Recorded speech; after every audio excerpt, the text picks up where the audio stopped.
Hey, I'm not surprised, motherfuckers.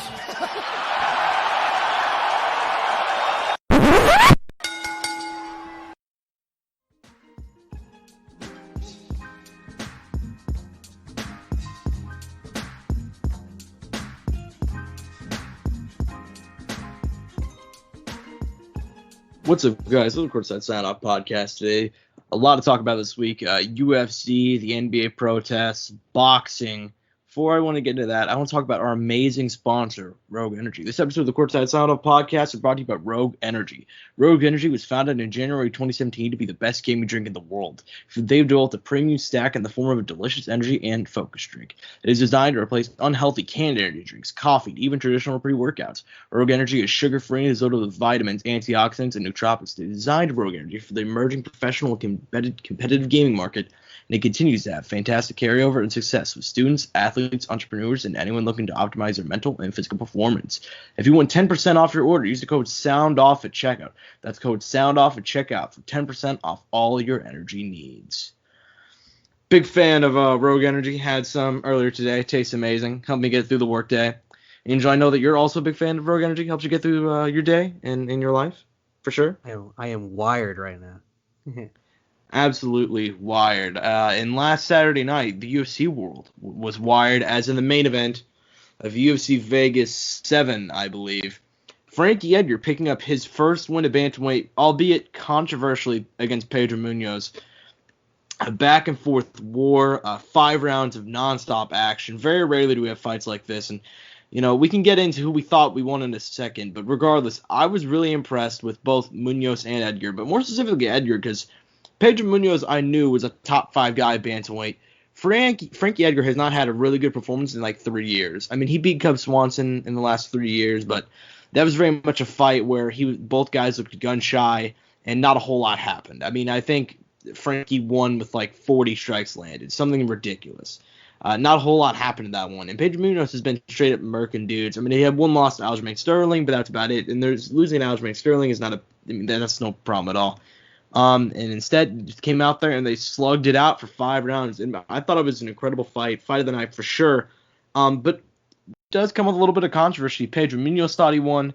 I saw the majority of people thought Pedro Munoz won. I also had it for Munoz 49-46, 4 rounds to 1. I'm curious how you had it scored. I mean, I didn't track the round when I came into the fight. When sometimes I do it where I'm like, okay, I gave that round to this person, I give a round to that person. I didn't decide to do it this time around when I was watching it, but I did feel like from what I saw, I was like, oh, I think Pedro won it.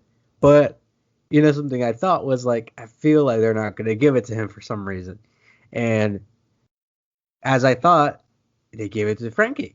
And I wasn't up in arms about it, but I was definitely like, I don't know how I feel about that, because I thought they were gonna get, I felt like Pedro won the fight overall, but I think they gave it a lot. I think maybe if you look back at the stats, Frankie threw a lot. But I mean, granted, they both threw a lot, but Frankie threw a lot and didn't land as much as Pedro. I don't know. They both threw an obscene amount of punches and didn't land half of them. But obviously, it's that's not necessarily how it goes. But it was a lot.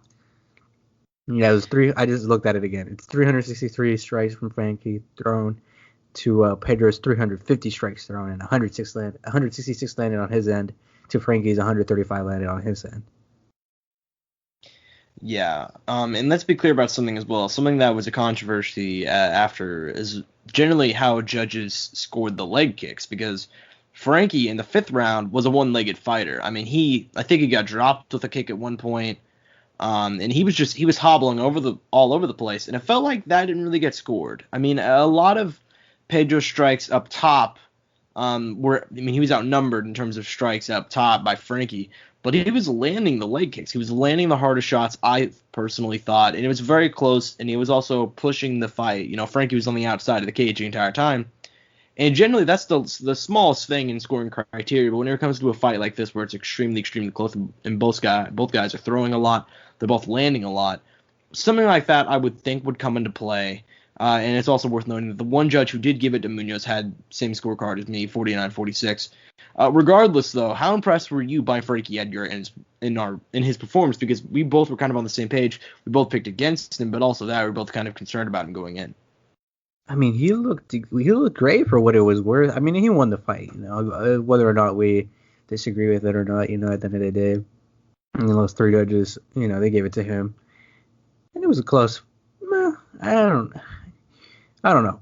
I have my opinion about it. We'll get into that at some point maybe in the future. I just don't want to talk about it too much now. But he looked good.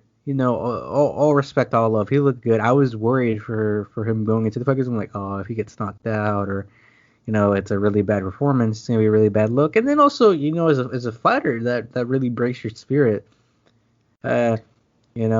So that was another thing. I didn't want him to come out of that completely heartbroken. And you got that victory, so I think down he's probably more motivated than anything. That probably gives him some hope. And he looks good at that weight class. He doesn't look too small or too big or anything. He looks just right, if anything. Yeah, I thought he looked really good fight week, and I was really concerned going into the fight, too. I mean, generally speaking, when you're having a 38-year-old guy who's been knocked out a couple times, been dominated his last few fights, going down in weight and matching up against a top 5 guy in a smaller weight class, I'm like, man, this guy's taking a lot of trauma in his career, and he's moving down. He's going to drain his brain more, you know what I mean? But regardless, he looked good, and now we're at a stage where I'm like, maybe Frankie Edgar, maybe starting to enter that Captain America, Randy Couture, age of his career. For a lot of the time, Randy Couture was just kind of, the final years of his career, he was just always the underdog. He was always being counted out, and he'd somehow, even though he looked terrible his last fight before that, or a couple fights before that, he'd win the fight and get himself right back into the contender stage. And I think maybe that's where Frankie Edgar's going to head to. I mean, he's number 5 in the division now. And personally, I said it on Twitter afterwards, I'd really like to see him take on Corey Sandhagen. I think that is an excellent fight to make. And honestly, that one's a toss-up, man. And the thing is, regardless of who we thought won, I got to give props where they're deserved. Frankie Edgar looked phenomenal. That was the best Frankie Edgar performance in, 3 years since he fought Yair. Far and away, too. It wasn't even close. He looked phenomenal. That was prime Frankie Edgar out there. Were there any other fights on the card that you wanted to discuss? Because I know this card, probably the lightest card of the year. I didn't want to watch the whole card because when I saw that, we didn't even talk about this, but OSP fell out, right? Yeah, for sure. Yeah, co-main event, him and Alonzo. Yeah, they tested positive for OSP tested positive for COVID. I don't think Alonzo did, right? No, just OSP. Yeah, OSP did. So that kind of broke my heart because I had complained about this card for a few weeks already because I wasn't happy about it. But I'm like, something. Main event's pretty good. Co-main event's pretty good. After that, I completely just lost faith in the whole thing. Ended up being a banger of a card as far as having finishes and anything. I mean, they only had 2-3 fights go to decision, and the rest were finishes. And then we had multiple first round finishes. So I missed out here. Because we had something here to look forward to, and I'm like, well, that's what I get for not having faith in the card. Yeah. I mean, it seems like every single card that we think is going to suck ends up being actually pretty good. It's just a theme I've noticed. I remember this happened with the Calvillo Jessica I card a couple of months ago. But yeah, that wasn't a good one still, though, I think. The main event sucked. But I'm talking, that one had the Tyson Nam knockout, and I think also Maria Agapova, and a couple of other really good fights on there. There was some good fights. Yeah, and you're right. No, you're right. There were some good fights in that. I did watch that card in almost an entirety. Yeah, you're right. Yeah, but this card, a lot of awesome fights on it. The entire main card was just probably the best main card of the year. No real names on it, including Daniel Rodriguez and Dwight Grant were scheduled to fight different people. The day before, they scheduled to fight different people. They fell out. They matched the two up, and they had my favorite fight of the card. I mean, Daniel Rodriguez gets knocked down, and this is all in the first round, by the way. Rodriguez comes out, starts landing some hard shots. He gets knocked down by Grant. Grant, goes to the finish. He can't get it. Rodriguez turns around. He knocks down Grant and gets a finish on the span of a minute. Also Shayna Dobson getting the third biggest upset, I believe, in UFC history. Maybe second or third in terms of betting odds. Defeating Maria Agapova. I've been an Agapova mark. I've told everybody this girl's going to be a future title contender. the Josh curse is real. Okay, I told you it was basically guaranteed. The betting odds reflected that, and Maria Agapova, who was known, a lot of people were calling her like Joanna reminiscent. You know what I mean? Like, she kind of, in her fighting style, she came out Saturday night and looked like her only qualifications to be in the cage was that she fought in a McDonald's parking lot once. She went out and she looked terrible. She was winging punches the entire time, gassed out in like 2 minutes. And Shayna Dobson ended up getting a TKO, albeit slightly controversial, because I saw something like 7 of the 8 punches that she landed to get like the finish on the ground or to the back of the head. So, but still, it still happened. Joe Solecki getting a nice win. Maite Rodriguez getting a nice win. So, yeah, overall, a banger of a card, man. Trevin Jones also got a massive upset, defeating Timur Valiev on the first fight of the card. So, moving on to this weekend, which is almost the exact opposite. This weekend's card, I think the main and co-main might be the best, like, of a fight night. Not a pay-per-view, God forbid. But, like, of a fight night, I think the main and the co-main might be the best we've gotten in a long time. Like, Anthony Smith, Alexander Rakic is the main event. And then Robbie Lawler, Neil Magny. Robbie Lawler stepped in on, like, I think he only got this fight a week ago. And he's taking on Neil Magny. We can start off in the main event. Anthony Smith, obviously, in my opinion, kind of one of the more entertaining fighters at 205. I mean, I thought his rise up through the ranks at 205 pounds is one of the most entertaining stories in a long time. You know, a journeyman who had something like, he was like 29-13 when he moved up to light heavyweight, and he just goes on a killing spree. He put Shogun and Rashad Evans out cold. He choked out Volkan Oezdemir, and then he got the shot against Jones, came up short, and then he turned around, submitted Gus. He's coming off the loss, though, against Glover Teixeira earlier this year, one of the worst beatdowns of all time, getting stopped in the 5th round earlier in May. And then you got Rakic, who's, you know, one of the higher-rated prospects in a division with a lot of really good prospects. I mean, we got Alexander Rakic, we got Yuri Pozaka. We've got a lot of good dudes at 205. Wow, my voice is going away. I should have had more Rogue energy. But Rakic, you know, he's got wins over Marcin Prokhnio, Francis Morrow, Justin Ledet, Devin Clark, and the best win of his career, Jimmy Manawa. He is coming off a split decision loss to Volkan Oezdemir last December, but very much an up-in-the-air fight. Rakic, you could argue he won that Volkan fight, but this is very much an up-in-the-air fight, but it should be a banger. Who are you leaning towards in the main event?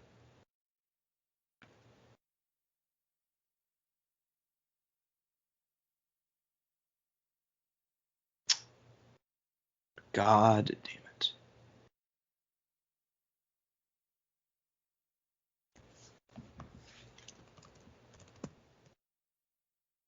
Are you good? Did you drop?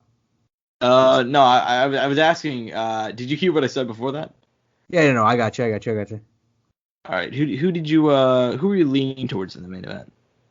Well, like I was saying, last time out, we had last time we saw Anthony was probably one of the most devastating moments I've ever seen a UFC fighter's career. Constant damage, no real ability to come back at the human being. It was bad. Bad stoppage, corner should have stopped, a number of things, right? Everything that could have gone wrong went wrong, It was not a good look.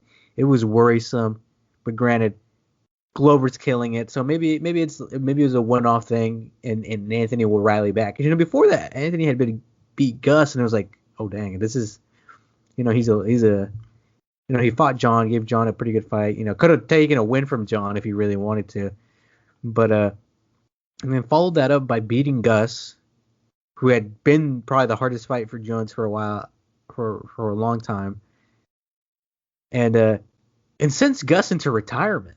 No, I was kidding. Not necessarily. But, I mean, he did for a year. He did for a year, yeah. And to follow that, and after that he fought Glover, right? There was no fight in between.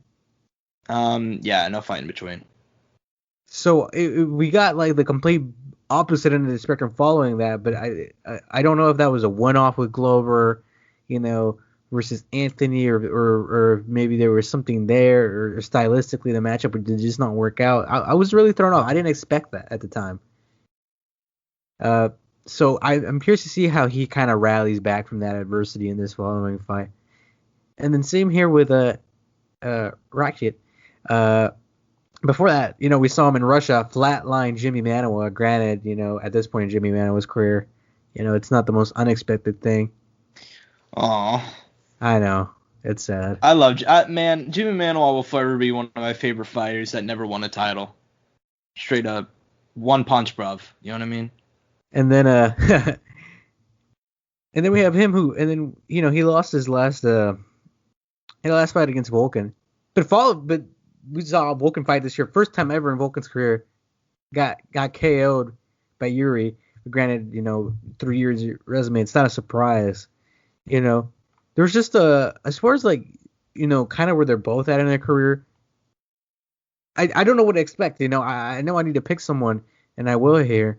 I think I'll lean the Anthony Smith route, but as far as just a difficult fight, not necessarily because of everything going on, or career or level of opponent. It's just kind of the situation they're in. It kind of makes this fight fight difficult to choose. Because they're on complete opposite ends of the spectrum almost, I feel. Yeah, and I feel like that's relatively accurate, especially in terms of their upbringing, through the division and their rise. They could not be further apart. I mean, Anthony Smith went on a tear. He looked phenomenal, and he just immediately shot into the title conversation. And part of that was because he was around for so long, but he was never really a highly rated guy before he, rose up the division. But his first fight at 205 was against Rashad, and then Shogun, and then Volkan. Rachik he's gone up the ranks, and he's taken his development step by step, moving up from Russia to the UFC, kind of fighting on the regional cards, and then facing the guys like Manuwa and Volkan. I'm going to lean Alexander Rachik here. I think his striking is it's phenomenal. I'm a huge fan of this kid, and I've been a fan of this kid for a while. He's still only 28.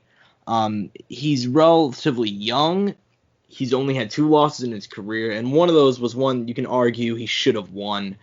And he has a lot of power in his punches, 9 wins via knockout, and the Jimmy Manuwa knockout is one of the most devastating things I've ever seen.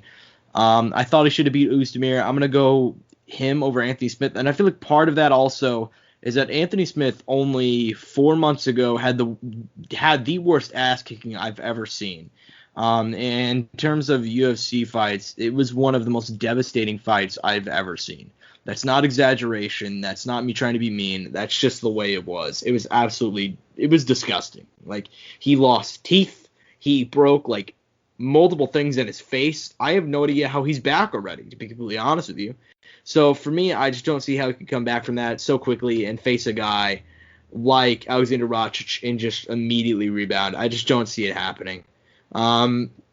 Regardless, moving on to the co-main, 2 welterweight mainstays, former welterweight champion Robbie Lawler taking on Neil Magny. Lawler we have not seen in a long time. He's kind of he's at a weird stage in his career, honestly. I mean, he's lost 4 of his last 5.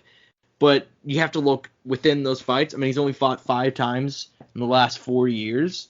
One of those was a loss to Woodley where he lost his belt. One of those was a nice win over Cowboy Cerrone when Cowboy was kind of moving up in 170, and he was going on an amazing tear. He lost to Rafael dos Anjos where he tore his ACL in the first round, and he lost via decision, so he's really handicapped. He lost to Ben Askren in a fight where it was a technical submission and he didn't go out. And the other one was a fight to Colby Covington, who, that's a terrible matchup for Lawler any day. And then you got Neil Magny, who, he's on a 2-fight winning streak right now. He's won 4 of his last 5, with his 1 loss being to Santiago Ponzinibbio. I thought against Li Jingliang in March was the best Neil Magny performance of his entire career, and he's been around for a long time. He's beaten guys like Lombard, Gastelum, Eric Silva, Johnny Hendricks, Condit. I think this is really going to be either one of 2 ways. This is going to be the fight that propels Magny back into the title conversation. If you can argue he would deserve a top 5 guy after this. I mean, and it feels weird because he's only ranked 14, but 4 of 5 wins, Condit, Li Jingliang, and Anthony Rocco Martin, and then you add in Robbie Lawler into there, that would be 5 of 6, with a lot of those being really, really great wins, 2 of those being former champions.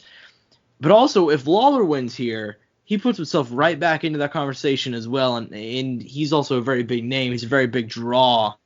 But I don't know, man. It's going to be interesting. Who are you leaning towards? Because for me, this is really a toss-up fight. No, you're right. I don't like I tell you, it's kind of like I said in the first fight. It's a matter of like kind of where they're at this way in their career. You know what I mean? Because Robbie's already won. You know, he's been there. He knows what he needs to do. Magny kind of building his way that's still there, kind of still trying to, pick at it. You know, he's 33. He's older, but he's not out of it yet. You know, he's still trying to get that shot. And he's not far from it, and he's found his opportunity here. It's just a matter of, will he piece it together and get there? Because he's fought twice this year already through the COVID, so he's clearly hungry for it, and he's about to make it a third time here in this weekend. Yeah, for sure. And, a win would totally propel him into that conversation. And listen, I don't know if he's the favorite. I don't know what the betting odds are on this, but I'm going to go Neil Magny, man. I just think the way that he has looked compared to Robbie, I thought that Colby Covington fight, Robbie's taken a lot of damage in his career already, but he ate something like 400 or 500 strikes in that Colby fight. He got absolutely decimated, and really, I think Robbie's got one good round in him. And if he cannot get Neil Magny out of there, which I don't think he'll be able to, I think it's going to be all Neil down the stretch. Are you on the same page with that? Oh, yeah. I 100% agree. He's a hungry man. A hungry man is a dangerous man. He has nothing to lose, 100%. Yeah. Man, like I said every time, man, I've said it before in the podcast, man has nothing to lose is a dangerous man. So, who you picking in this one? Oh, I'm going with you. I was going to pick Magny too, man. Okay. Like I told you, it's that raw hunger that impresses me that he really wants it. I mean, 3 fights in a year. I mean, I wouldn't be surprised if this man fought one more time this year, just because he wants it so bad. Yeah, and I feel like a lot of that hunger kind of comes from the fact that he was suspended by USADA, which a lot of people forget. I think he was suspended for like a tainted supplement, and he was gone for like a year. And that sucked, man, because he was originally he had a really nice fight. I remember it was like he was gonna fight Vicente Luque. And that fight ended up being canceled because he ended up being pulled for testing positive for some bullshit. And he lost a year of his career, lost a year in his prime, and now he's back and he's fighting every week seemingly. And listen, man, if he gets a win here, he's right there, and it's good for Neil Magny, man. Because after that Ponzinibbio loss, I was really worried about him because he got beat down by Santiago Ponzinibbio. I don't know if people remember that fight. Ponzinibbio beat the absolute hell out of him. And before that, he had 2 nice wins. Craig White, who was a former Cage Warriors title challenger, and then Carlos Condit, who was former interim champ. And Condit was on the comeback trail at that point. But now, and then coming off that lost Ponzinibbio, I was really, really worried. He was taking on Li Jingliang. He had a year layoff, 2-year layoff, and then he's coming back to fight this monster, and he dominated him. And then he beat Rocco Martin it wasn't a great fight, but down the stretch, he put on the pressure, and, he saw he was losing that fight, and he's like, all right, I got to turn up the pressure. I'm not letting this fight slip out of my hands. And he took the win right back. And now I think he's going to do the exact same thing. I think he's going to survive the first round. I think once he survives the first, he's going to be all Magny down the stretch. I think this card has a lot of really, really good talent on here, but I'm looking to see, is there any fight that you particularly want to highlight on the undercard? Oh, man. I mean, like you said, there's a lot here that you can enjoy. I mean, just on the start of the main event, I mean, the light heavyweight fight is great. Cutelaba, I mean, I find him, personally enjoyable, and his opponent, hard to pronounce name, man. Should I attempt it? Nah, I'm not gonna attempt it. Magomed Ankalaev. There we go. Thank you. Also a very entertaining. I think this is a good matchup. I like this. And then Ricardo Lamas. I mean, that's a name right there. How can you not enjoy that? Yeah, for sure. And it's worth noting the fight opening up the card is the rematch of one of the more interesting fights to happen this year. It seems like a century ago, but Magomed Ankalaev and Ian Cutelaba, it was actually I want to say it was the second to last card before COVID struck. I know it was on the Benavidez Figueroa 1 undercard, which was a really weird card. Ankalaev, he went out and seemingly rocked Cutelaba, but Cutelaba was doing this weird thing with his head movement, and the ref stopped it.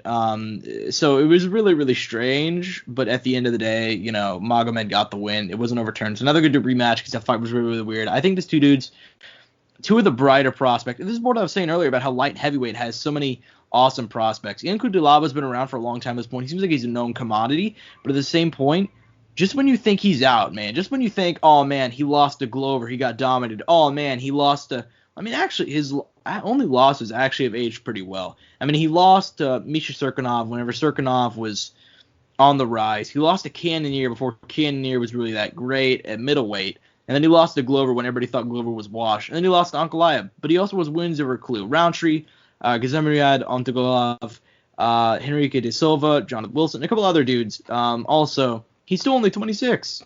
He's a really, really young kid, man. He's got so much room to grow, and he's so much punching power. He's an awesome guy to watch. And then Magomed Ankalaev, I've been high on this kid since he came into the UFC, mostly because he's from Dagestan, and any dude from Dagestan is just an absolute murderer. His only loss is to Paul Craig in his entire career, where he won. That was the latest submission in UFC history. He won all 4 minutes, 58 seconds of that fight up until Paul Craig submitted him in the last second.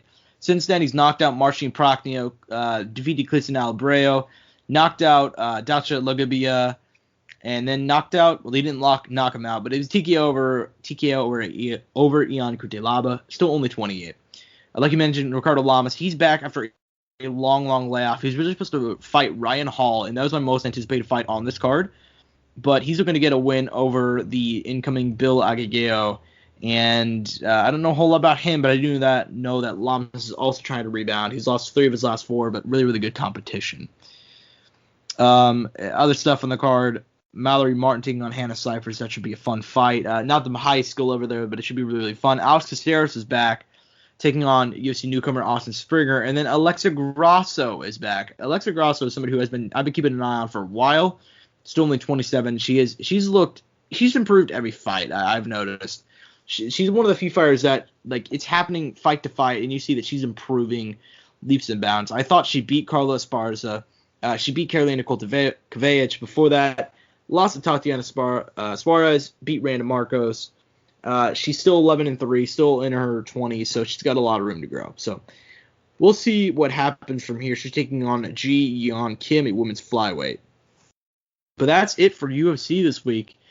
Moving on to the bigger sports news. We talk about UFC news. We're going to talk about actual world news. We're going to get into actual NBA playoff talk in a second because we just got the news that the NBA playoffs are going to resume.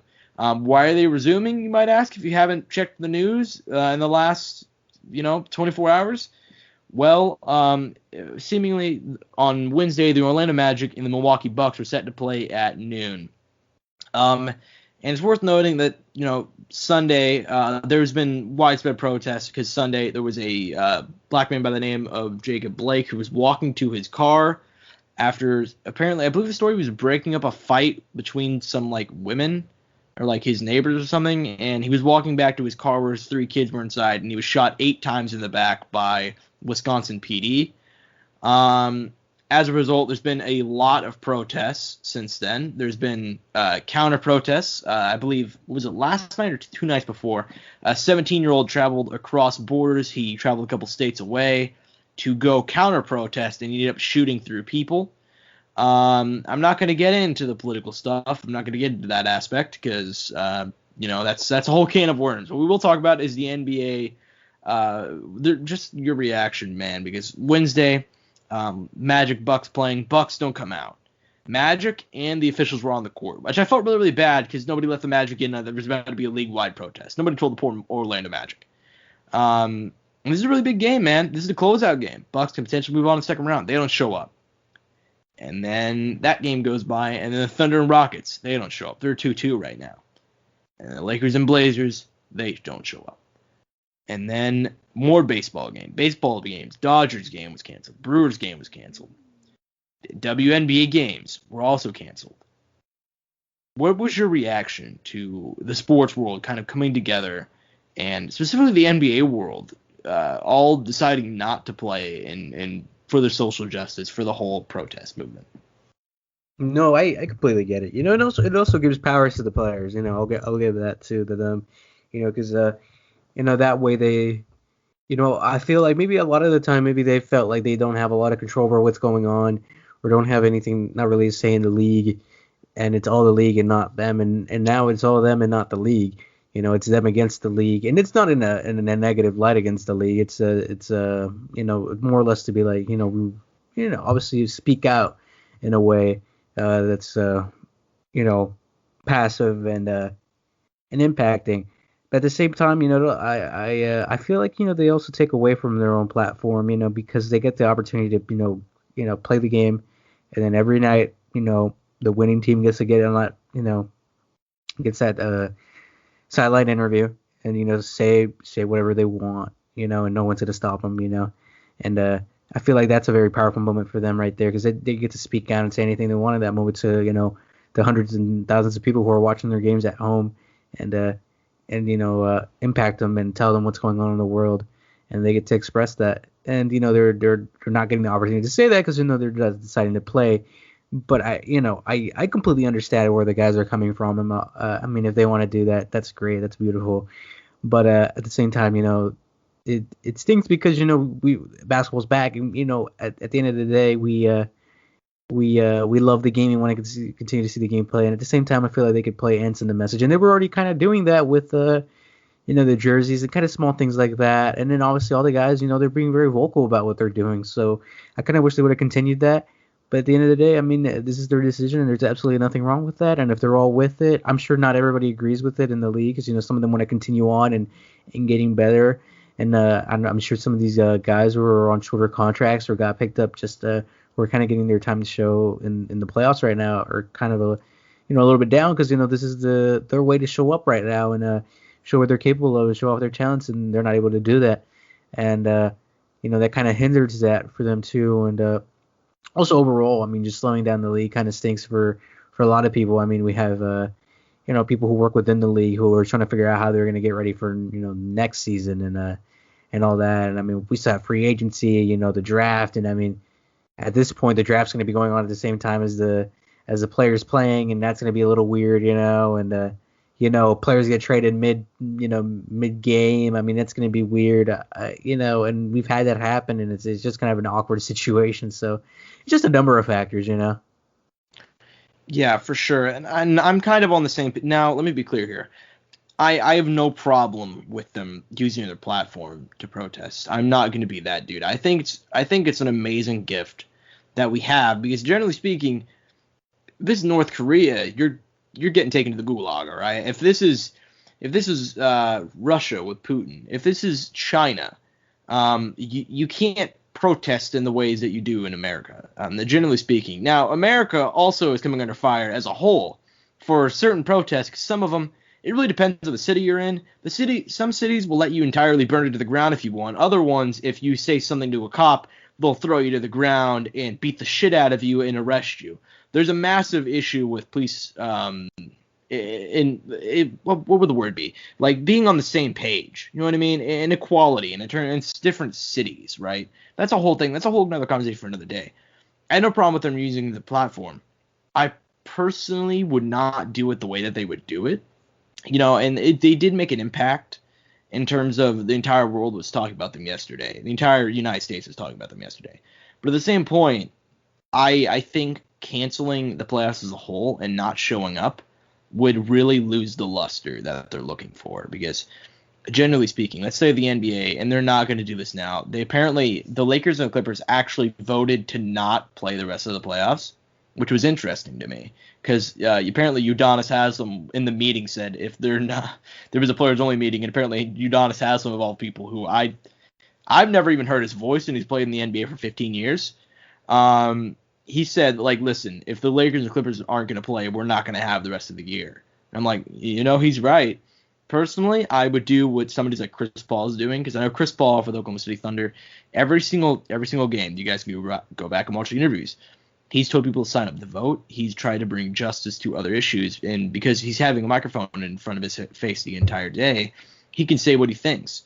Closing off and stepping away from the microphone shutting down the league and then not taking that opportunity to speak to the media, to speak to the 35 million people that are watching, and only speaking to your base is not going to provide clarity. That's not going to provide the overreaching, you know, movement that you're trying to get. You know what I mean? And it's just my opinion, and I'm not saying it was the wrong way they did it, and it's perfectly fine. They can do it however way they want, but I just don't understand the logic behind it, because you're just closing your group off more in terms of your overreach. Because, like, you have an audience of people that are going to have to listen to what you say. And for better or for worse, other leagues are not going to do this. The NBA was the one that nearly canceled their season last night. The MLB is not going to cancel the season. They'll cancel the game. You know, teams might. The NFL is going to start up in 2 weeks. The NBA, best case scenario, is if they cancel their playoffs, and they still might, who knows. The players seem relatively like they're not on the same page of this issue. If they cancel it, in 14 days, the NFL begins, and they're going to be completely forgotten in the news cycle. And that's not me being mean. I'm just very well aware of how news is in this country. So, you know, overall, I think it's a beautiful thing they're doing. I don't know how successful it's going to be. Now, that being said, do you want to move on to actual basketball talk? Or do you just want to, like, because apparently the news came in as we were recording, right when we started the podcast, that the league will resume, but they don't think games will happen until probably Friday. Yeah, that makes sense. Yeah, so that makes sense. So no games today, which in a good way is good for us, because that means we can kind of be current with everything that's happening, because normally by the time we'd upload this video, this podcast, it'd already be out of date. But we could start off with whatever series you want, honestly. But we can just start off straight at the top. The Blazers are basically done. If you guys haven't seen it, Dame, we talked about it last week. Damian Liillard has been carrying this team on his back for so long, the entire restart, really, and now it's done, man. He's hurt, and they don't think he's going to be back. What are your reactions to that whole situation down there in LA? I'm not surprised, motherfuckers. I told you. I mean, we talked about it on the podcast. We have it on audio. I'm like, how long can he do it? And not as long as he thought he could. But they put up a good fight. No hate over that. I mean, splendid performance. I mean, they fought for it. They got in there. They took a game. I mean, it seemed like it could happen for a second. Obviously, don't discredit that at all. I mean, that was impressive. I mean, they had us thinking there, they might do it. But at the same time, LeBron James rallied back, and he's like, yep, I'm LeBron James, so don't even question it either. I mean, that's the end of it. I mean, shout out to the Lakers for, doing it 4-1. I mean, not, it probably in expected fashion from what we would regularly think, but it didn't seem like that after game one. We had some big question marks after that. Yeah, and full props to him, but I said it whenever I was giving my predictions for the series. I was like, either this is going to be an Iverson sweep, Blazers take game one after an amazing performance by Dame, or the Blazers are just going to continue their success and they're going to take it in 7. I didn't see any other way. It's either Lakers in 5 or Blazers in 7. That was it. I didn't see a situation where there's a sweep, and I also didn't see this as a situation where the Blazers just dominate and they get him out of there in 6 or something like that. And that's exactly what it's going to be. CJ has a broke back. He's going to play, I assume, for the next game. Nurkic, he looks dead. And he was coming off a broken leg or something heading into this. He had a really bad leg injury. I don't know if it was broken, but he had a bad leg injury heading into this series. Coming off of the actual NBA season, heading into the restart. So he's back. But he looks dead tired, and so does McCollum, and so does that entire squad. I assume LA's going to get him out of there, relatively soon, whenever the next game is played, which I believe would be Friday. And then we can move on to the next. We can just start off with all the games that have been officially postponed from the Wednesday series. OKC Houston. This series was interesting to me because I remember, we were talking about how this one's going to be one of the closer series, and with Russ being out, we thought, what, Thunder could potentially take this one. They can get out to an early lead. Exact opposite has happened. Houston got out to an early lead, decimated OKC in game 1, decimated them in game 2. OKC turned straight around in overtime and they got it in game 3. They got game 4, and now they're in a situation where it's 2-2. Russ is coming back into the series for sure. What are your thoughts on this series, my man? I mean, like I told you, it was gonna be one of the closer ones, and it's been crazy, man. I mean, was it a 2-0 start by Houston? It was a 2-0 start, and then they started off Yeah. Game 3 up by 15 points heading into halftime. So OKC's had a complete turnaround. Yeah, it's been I haven't watched the actual game, so I don't know what the actual changes, who's actually been showing up in the games, but I mean, it's gone the distance, man. I mean, I'm still hard, on the Rockets. I think they'll do it, but CP3's been there, man. That's what I've heard. Yeah, and it's more. Listen, I'm not gonna lie and say it's anything other than the fact that Houston is just having an issue, like where whenever the three stop falling, they're done. And that anytime OKC's gone on a run, it's just whenever Houston's having their shooters have they can't get the three game down because they have issues getting inside the paint, and OKC just dominates inside the paint, so they have to shoot the three. So it's been interesting, and that's the only real reason why OKC's taken 2 games off.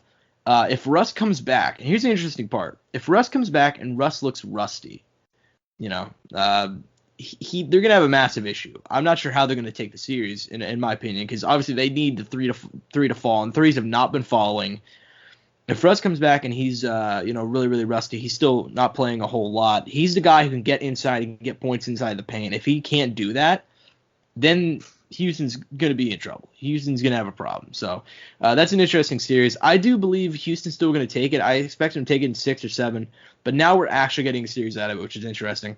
Milwaukee and Magic, not even going to bother talking about it. Magic got game 1. Magic, game 1 of the playoffs, incredible. All-time amazing. Magic game 1. Magic game 1 could have beaten the Bulls. So, other series, Denver, Utah. This is another interesting one. In terms of, I didn't expect this at all. I mean, I know that we both picked Denver in 6. Utah went up 3-1. Now it's 3-2. How impressed are you by Utah, man? Because I didn't see this coming at all. I don't know what happened. First game, Nuggets come out dominant. I was like, okay, this will be the whole series. Following game, Utah kills the Nuggets. And then the following game does it again. I mean, they murked them. It wasn't even competitive. It didn't even look like a fun game to watch. It was bad. And then now the Nuggets rallied back, thankfully. And I saw one of those games. It was percentage wise. I mean, it was bad. They were getting no threes. They were missing a lot of their shots. It was just a bad game by their part. I don't know about the game following that, and then I don't know what they exactly did this game because at least for me, it's harder to follow the playoffs when there's a lot more games rather than there was 2 teams playing, or 4, But it's been wild, man. I did not expect it, but let's see. Are they gonna bring it? Are they gonna rally back and take it to games? To the final game. Is that gonna be a game 7, or the Jazz gonna close it out here in game 6? I mean, we would have known, but we won't know until whenever it's determined. But that was a crazy one for sure. Yeah, it's definitely an absolutely crazy one. And listen, man, I'm shocked by this series because after game 1, I'm like, damn, Denver's got this in the bag, man. Donovan Mitchell put on the greatest game of his career, and they still lost by 10. So it's and then they turn around, they dominated 3 games in a row. It took a Herculean effort to bring this to a game 6. I'll be interested to see if it'll be a first round upset, man. That's going to be really, really interesting because for the most part, this series has gone, and not really, I mean, the whole league has gone generally the way we expected. I mean, Rockets and Thunder is a great series. We expected that. Portland's put up a fight, but LA's still leading by, 3-1. Magic, really the only real shock is them taking a game. So for the most part, I would say the 76ers getting swept is a really big shock. We'll get into that for a minute. But, yeah, man, Utah and Denver, that's a really, really shocking series in my opinion. But we can get on to the 2 series and the stuff coming out of those series because 2 coaches have been fired already. And that is the 76ers and Pacers coaches have been fired because they both got swept. Boston and Toronto each swept them. So how surprised were you by the sweeps? Because personally, I'm really surprised that both teams got swept. I'm not surprised by the firings, but I'm really surprised they got swept because that's the only confirmed matchup for the second round as of right now. How surprised were you?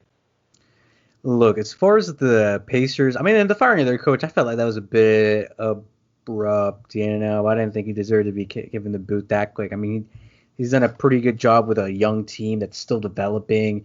He has them in the playoffs. Like, what else do you want of the man? They just got Oladipo back. Like, Oladipo got hurt. He had to play through this BS in the bubble.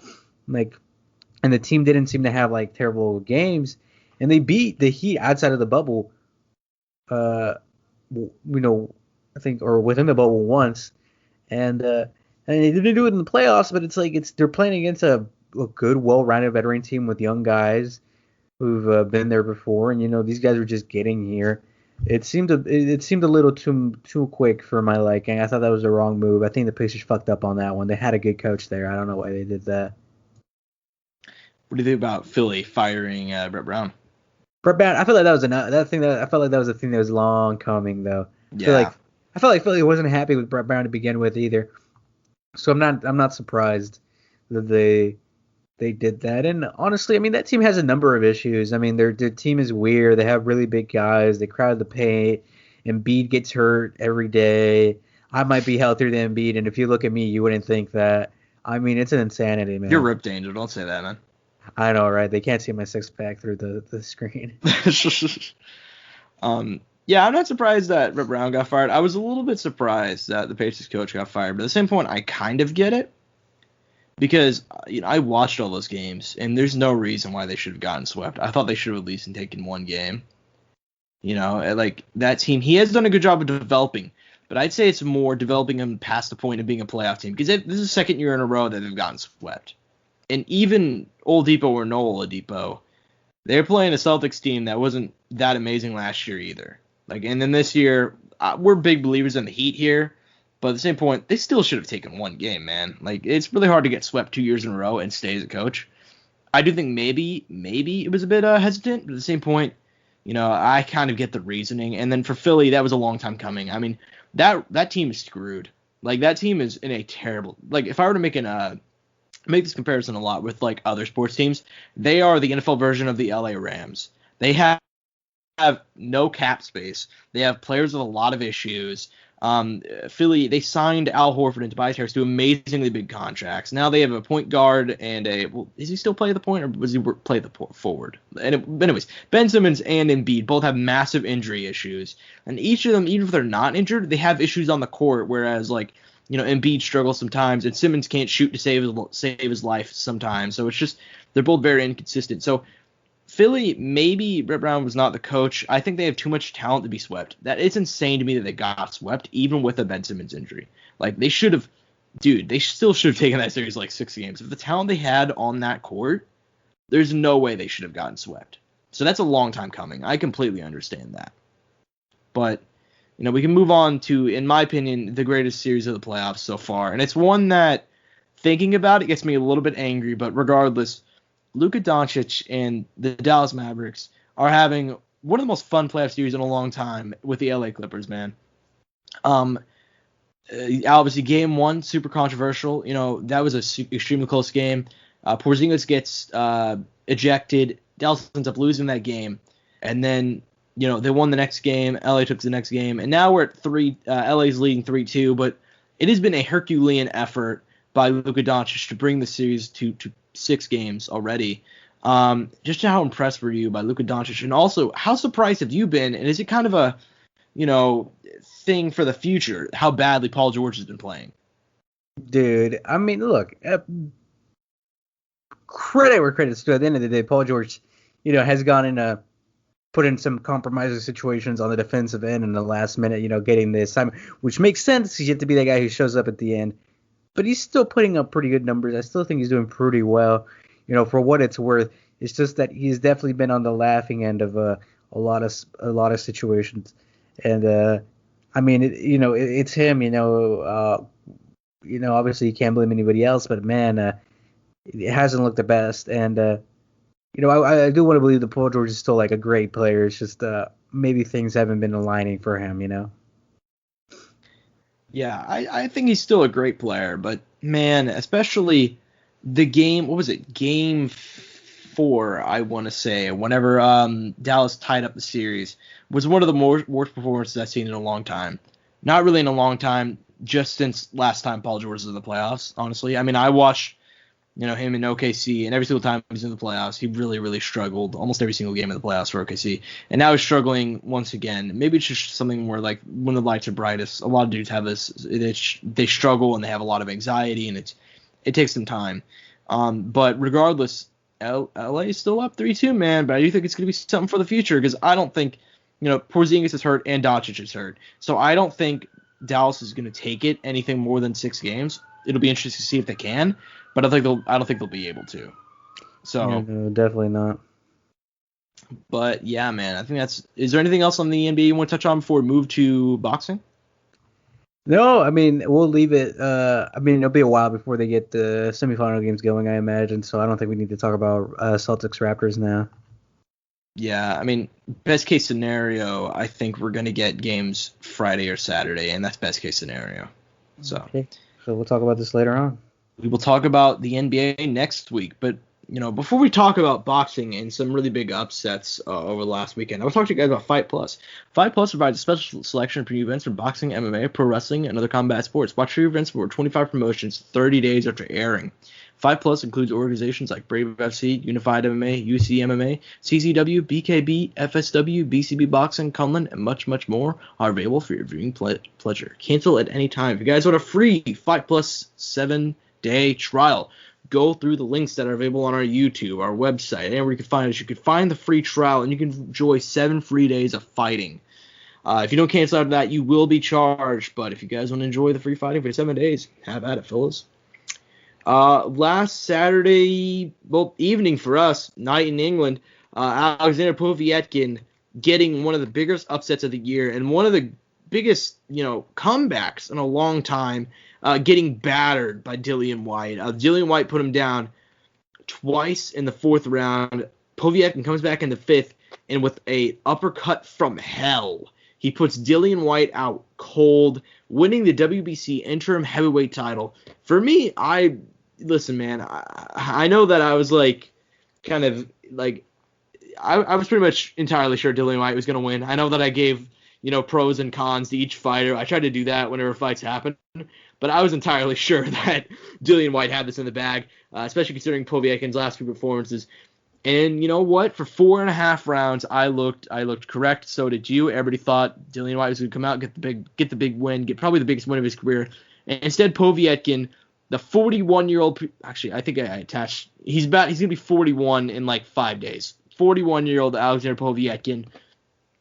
He gets the biggest, win in a long time for him, man. And now I love heavyweight boxing so much because heading into this, we were like, man, Povetkin's going to lose and probably retire. Instead, we have old-ass Povetkin. He's right there in the mix. How insane was this knockout? How insane was this win, man? I didn't expect the counter. I watched, I'm not going to deny it. I got home from work. I was really tired to start, and I was like, oh, wait. I throw on the NBA, and I'm like, this was a crazy day, by the way. We had the UFC, we had the NBA, we had boxing, we had basketball. We had everything going on. Awesome. And it was a lot to keep up with. I had a hard time. I wanted to watch everything, but I couldn't. It was impossible. I mean, I ended up missing out on. We had the WNBA, Okay. But yeah, I ended up throwing on Povetkin and Dillian White, and I watched the first 2 rounds, and then I fell asleep and got tired because I had got home from work, and then I wake up and I'm like, wait, what happened? And I go on and I go on BoxRec, and I'm like, no way, bro. And I go on the internet and I look for it, and it's crazy, man. I did not expect it. Yeah, man, I was in straight up, I was watching the entire thing, and I was in complete and utter shock. My jaw hit the floor. It was one of those knockouts where it's just oh my God, you just could not believe what you just saw. And Povetkin is a guy where it's man, he's older, he hasn't looked that great, and he's taking on a prime Dillian White who's looked like a killer. You know what I mean? And Povetkin, heavyweight boxing is incredible, man. Only at heavyweight could something like this happen, where you got this older guy. His skills are clearly diminished. His chin's starting to go, and it doesn't even matter because he landed the perfect counter at the perfect time. And now he's the WBC interim champion. He's the diamond champion or whatever the fuck belt they gave it, silver, whatever. Same. Yeah, and then now he's the champ, and he should have a shot at Tyson Fury next, but we know that's not how this works. There's a rematch already confirmed for November. What are your thoughts on the rematch already being confirmed? Do you think it's going to be too quick of a turnaround for Dillian White? I don't know, man. I mean, it might be, it may not be. We'll have to see, man. I mean, he got flatlined. It was I mean, it was the first to doing a rematch. I'm guessing they had a rematch clause though. Yeah. That's what it was. I'm guessing everybody's thought was like, yeah, Dillian White's got this, but not the case. Yeah. It was obviously the rematch clause, and almost immediately after the fight, Eddie Hearn was like, "All right, we're gonna do the rematch for November. No head guards, like 8-ounce gloves. No, yeah, man. I'm a little bit disappointed they're gonna have a rematch, and that's selfishly too, because I wanted Povetkin to just get that shot at the actual title. We thought Regardless, they had man, it, man. Get that big money fight. But regardless, this is still a big fight. The rematch going to be even bigger. But yeah. shout out Povetkin, man. I really didn't expect that. But there were other boxing fights over the weekend, and there was one that we forgot about, and I felt really, really stupid for forgetting about it, which we'll talk about in a minute. But Sean Porter,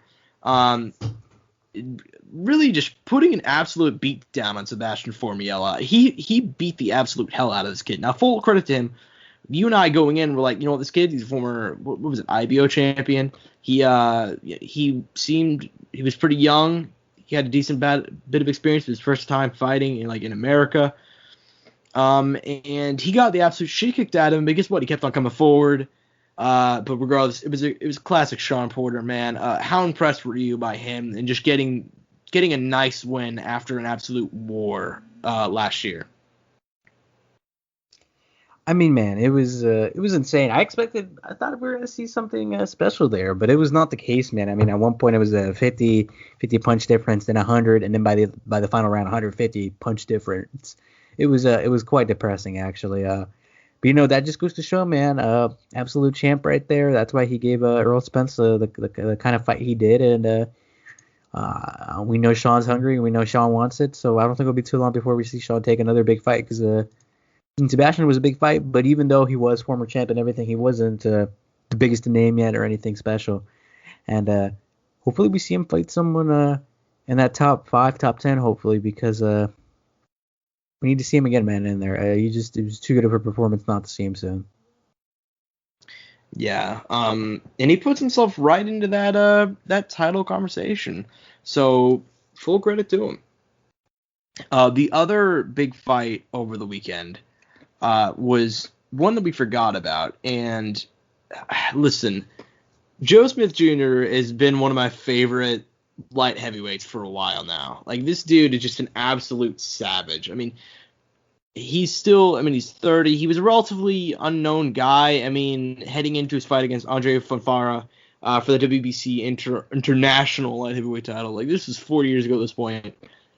And in one of the biggest boxing upsets of all time, he would knock him out in the first round. Following that, he would face Bernard Hopkins, and he would knock him out. And that was probably the most depressing retirement fight in boxing history. He knocked him outside of the ring. Bernard thought he was pushed, whatever. And then, he would lose to Sullivan Barraro. No shame in that. He beat Melvin Russell, lost to Bivol. And then after that, he beat Jesse Hart earlier this year, and he's facing Edir Alvarez, who, a bit old at this point in his career, but still 25-1 heading in. His only loss was to Kovalev, and he knocked out Kovalev before that. He beat John Pascal, very accomplished guy. And Joe Smith Jr. was once again a massive underdog heading in, and once again he knocked him out. He knocked out Edir Alvarez almost the same exact way that he knocked out Bernard Hopkins. He sent him flying through the ropes. Did you see this over the weekend? I did not. I did see that the fight was announced, but I wasn't. I mean, there was already so much going on, man, on that one week, and like I told you, it was crazy. Fair enough. Yeah, absolutely incredible win by Joe Smith Jr. And the last boxing related thing, and it's this sucked, man. Jeff the Hornet Horn getting absolutely brutalized by Tim Zissou. I forgot about that. Yeah, exactly. Most people did. And then I saw it was on ESPN Plus on a Wednesday at 5 a.m.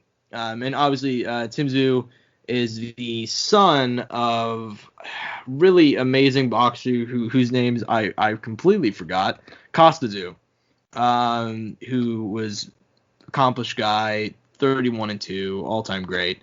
And listen, man, Tim Zissou beat the absolute hell out of him. And this fight was sad to me for a lot of reasons. First of all, Jeff Horn, I'm pretty sure he's going to retire after this, but for some reason, I've always been a Jeff Horn fan. I can't explain it. I've always just been entertained by the guy. I mean, even the Manny Pacquiao win, which a lot of people hated him for winning, I thought that was a banger of a fight. And then the Anthony Mundine win was fun, and then the Michael Zarafa 2 fights.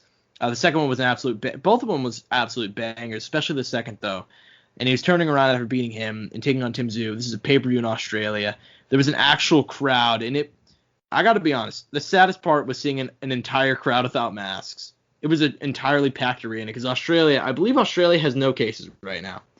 So it was a packed house. Biggest win of Tim Tszyu's career by far. But did you see this at all? I did not. Oh, that's heartbreaking, man. You got to get on that ESPN Plus and watch it. Unless you want to be sad, then don't watch it because our boy got Thankfully I have demolished. ESPN Plus, bro. Thankfully I have it. So worth it. But he got demolished. It was really, really sad. But whatever, a good win by Tim Tszyu. And with that, that's all we got for this week. So thank you to our sponsors, Rogue Energy and Fight Plus. So if you guys want to support us, at Courtside Sound 1 on Twitter, Courtside Soundoff on Instagram, Facebook, Twitter. We're available if you want to listen to us on YouTube, Spotify, Podbean, iTunes, TuneIn, Google Podcasts. Working on getting onto Amazon Podcasts, which just launched this past week. So thank you guys for listening. As always, we appreciate all the support that we get. So peace and bud grease. Mouse click.